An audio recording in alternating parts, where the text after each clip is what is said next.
Hi, welcome to my YouTube channel. Today I'm going to show you how to stretch a canvas. I am not going to show you how to make sure your stretcher bars are perfectly cornered or how to make your own stretcher bars. This is purely stretching a canvas where your frame is already made.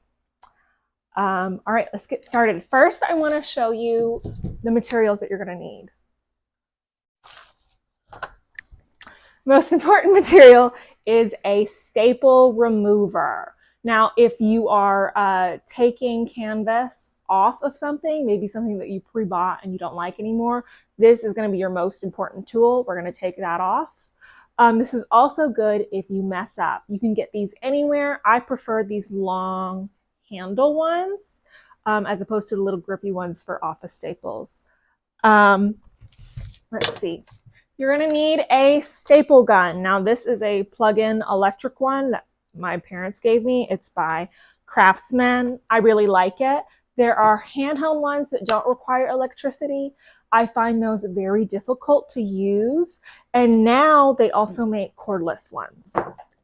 You are also going to need a rubber mallet. Now, you could use a hammer if you don't have a rubber mallet, but this makes it so you don't dent the wood. It's much gentler. So if you don't get those staples in quite as deep as you need to in the frame, you can use this. And last but not least, you're going to need some canvas. I got this canvas roll at a craft store, a chain craft store a long time ago. It's lasted me a really long time. You can get them at your local art store. You can get them online at like Dick Blick, Jerry Autorama. I couldn't tell you what thickness or type this was. I just went in and found it. If you're buying canvas for the first time, I suggest you go into an art store and find exactly what you want by feel. Okay, let's get started. If you don't know me, I'm Elizabeth. I'm an artist, and this is my new YouTube channel, and I'm still figuring it out. So thank you for being here, and thank you for watching. And I guess you could like and subscribe. It sounds so weird to ask people to do that, but let's get cracking, shall we? So restretching a canvas. This is what we're going to restretch. As you can see, it is yeah, it's kind of gross looking. I have painted this, I've collaged over it, I've tried to re-gesso it, and I just like the texture, I don't know if you can see from the side, the texture is too much. And so we're just going to restretch it. And sometimes you just have to throw something away and start over. And so that's what we're going to do right now. So since I'm already starting with this canvas, the first thing I need to do is take out the staple. We have our handy dandy tool. And all you're going to do is shimmy it under the staple and remove it. And there you go. And you kind of want to put these in the same place, maybe in a bowl or something so you don't step on them. And I'm kind of going in this downward motion. Some of them are going to be harder to get than others. Oh, there we go. And voila. So you just rinse and repeat, and you do that all around the entire canvas. Okay, I am noticing that a lot of these are very difficult to remove just by hand. So I started using my rubber mallet. Because this was made in a factory, the staples are going to be deeper and probably harder to remove. So what I have the rubber mallet, and I'm going to put the staple remover right underneath where the staple should be. Try not to get any wood and just like gently tap it. Come on. There we go. And you want to be careful not to dig too deep like I did right here, because that'll remove the wood and make it harder for your new staples to stay. My microphone turned off for this part. This is just me telling you I'm going to throw the canvas away. You could recycle or collage with it. And to be sure to throw away all of your staples, I collected mine in a cup, and check for any staples on the floor and dispose of those safely before moving on to the next step.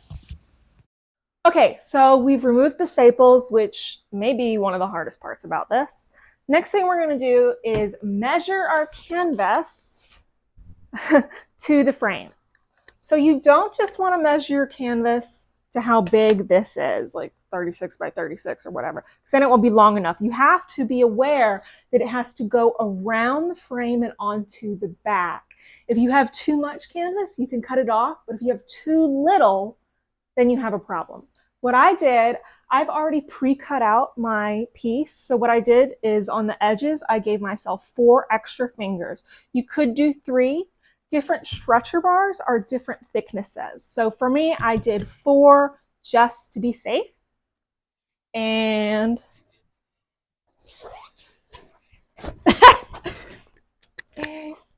whoop, here it is. Okay, now I'm gonna actually show you like how to do this. I would suggest, dear watcher, that you do this on a flat surface. Okay, so I have cut my canvas out to size and I have laid it down. Now, some canvas frames, they'll have little ridges, which will let you know that that's the front. I have little raised ridges so that the canvas sticks out a little bit. This one, there's paint on the back and marks where the staples were, so I know that that's the back. Now I laid it out, and it's clear to me that I have cut just a little too much canvas, but I am choosing to be kind to myself and not worry about that right now. So I have my staple gun. It's all plugged in. For the love of all that is holy, if you are under 18, please get your parents' permission to use a staple gun. Better yet, have them help you. If you are over 18, please be careful. Okay? So I'm going to go ahead and get started. I'm going to start with this side. It does not matter which side you start with, but we're going to kind of go in an opposite fashion. So I'm going to start down here in the corner.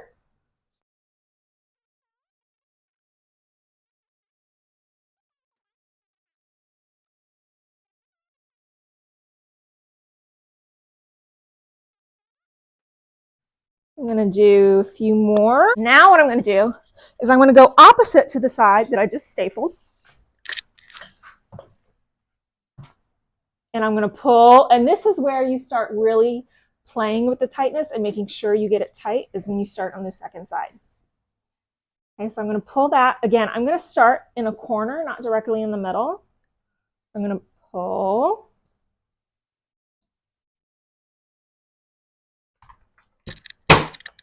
And at this point, every time you put a staple in, you should be pulling the canvas taut.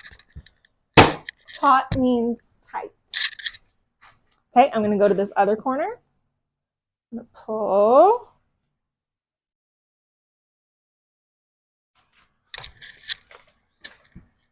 And we're doing the opposite thing.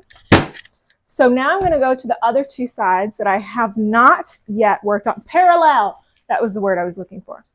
Okay. And I would recommend you do this on a bigger table or a clean floor surface. The only reason I am not is because the floor is very dirty. The light is the best in the garage. So yeah, I have made many canvases on the floor. But here we go. I'm just going to scoot my little apparatus up. And again, starting in the sides, not the middle. I'm going to pull.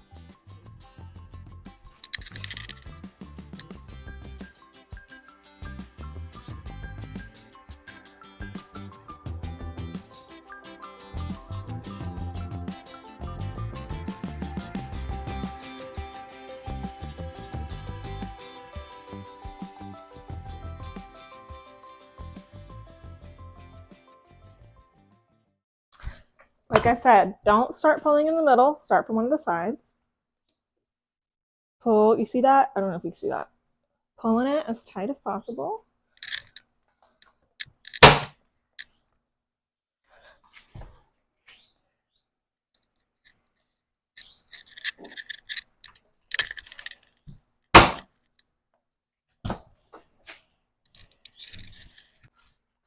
So far, this is what it looks like. So because this has this cross pattern, it's going to be a little more stable. But as you can see, it's not It's not as taut as I would like it. It's getting tighter, obviously, so we're going to keep stretching.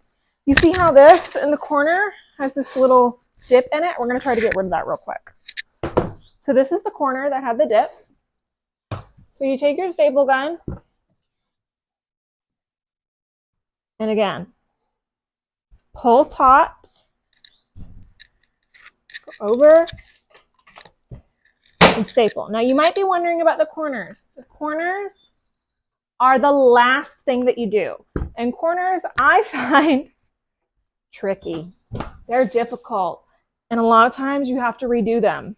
But I'm going to try to show you a way to do corners that is not so stressful. When you're first building a canvas, it can take a while to get used to, and you may not understand, and you may have to redo it. And I just want to let you know that that's totally okay. I was taught how to stretch a canvas in college, because I went to school for art. And I think it was like one class, and then it's like, you're on your own. So don't feel bad. All right. Probably fast forward some of this for y'all. All right, so now I'm going to show you how tight it is now that we've done all four sides. It's definitely a little tighter, which is great. And if you choose to gesso it with clear, black, or white gesso, it'll get even tighter. Very nice. Now we're on to corners, the devil's corners. So you want to think about doing the corners of a canvas like wrapping paper. When you wrap a present, oh my gosh, I couldn't find the word for wrap. When you wrap a present, it's kind of like wrapping the corners of a present.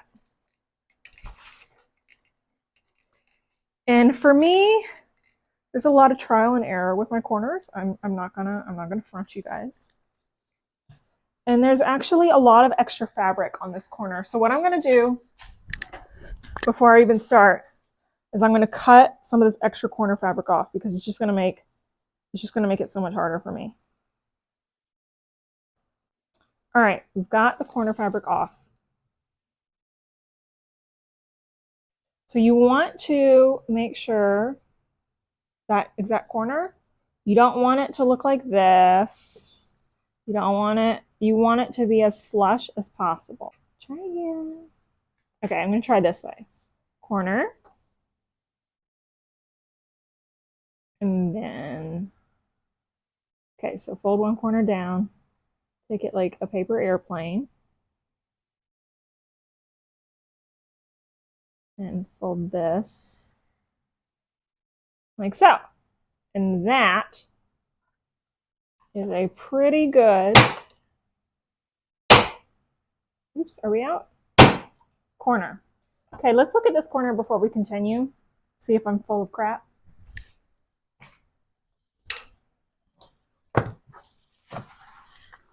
Ooh, that's a good looking corner. Okay, so it's not perfect, but it's pretty smooth. That pretty corner. All right, let me see if I can be clearer on the instructions on the other corners. So again, parallel corners. Cut. I'm going to trim the corner fabric because it's just going to make my life harder. And if you can make your life easier, even by doing little things, you got it, man. Take the easy way out. If it doesn't hurt anybody else and it doesn't hurt you, take the easy way out. That's something my therapist said to me once. I was like, but that's taking the easy way out. And she said, so? It's easy. Do the easy. Why are you so insistent on doing everything the hard way when there is an easier way to do it? It's like, damn. Ugh, I'm trying to teach you how to do corners, and like really my process is, let's see if this works.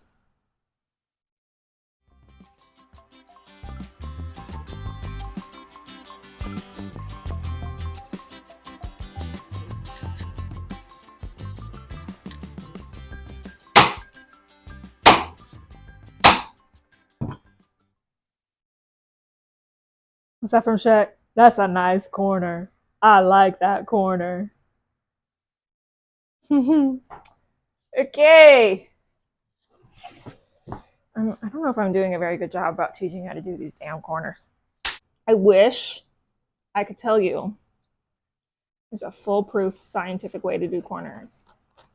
And if there is, I don't know it. Fold one side down. I think like that little airplane is the best. I think you hold it like an airplane. And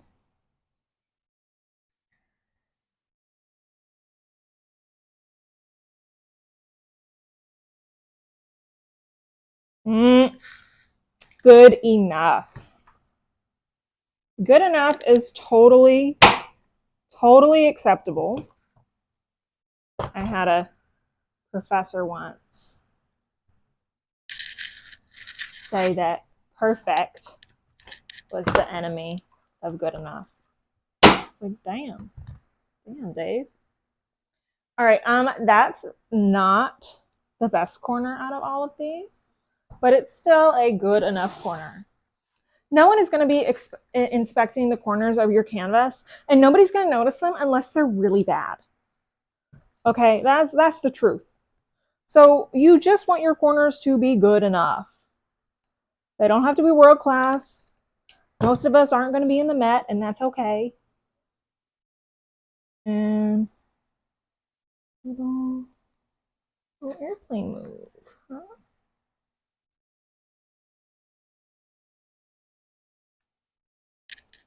Yeah, there we go.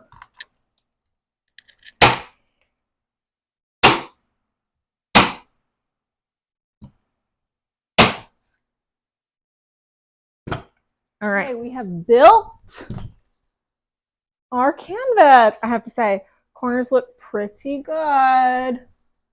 And if you feel like you need to practice and redo your corners, don't feel bad about using the staple remover, removing those staples, and trying again. It's just a learning process, and the fact that you're trying is amazing. So let's see how taut it is now. Pretty nice.